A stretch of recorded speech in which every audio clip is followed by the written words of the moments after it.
When Antoine was just 6 months old, her parents cemented their new alliance with King Louis XV of France by proposing her betrothal to the king's grandson Louis Auguste, Duc de Berry, who was just 1 year older than Antoine.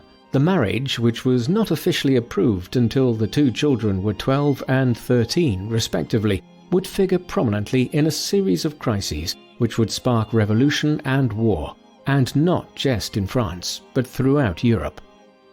Antoine was born on what is known as All Souls' Day, or the Day of the Dead in various Catholic traditions. Because it is a day of mourning associated with death, the Austrian royal family always observed Antoine's birthday the day before, on All Saints' Day. Not only was the day of her birth inauspicious, but that very same day, a massive earthquake wreaked untold destruction and caused 30,000 deaths in Lisbon, Portugal.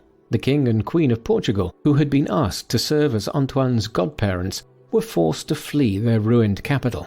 Naturally, these coincidences were not really observed or remarked upon for years. The communication barriers of the time period meant that weeks elapsed before word of the disaster reached Vienna, and neither were the Portuguese king and queen actually expected to arrive for Antoine's christening, since baptisms were invariably performed within 3 days of birth, and proxies almost always stood in for royal godparents. But upon reflection, during the decades and centuries following Marie Antoinette's death, one could be forgiven for remarking on the implied forebodings surrounding her birth, especially given the ultimately tragic course of her life and manner of her death. From the beginning, an ill fate seemed to follow the little princess.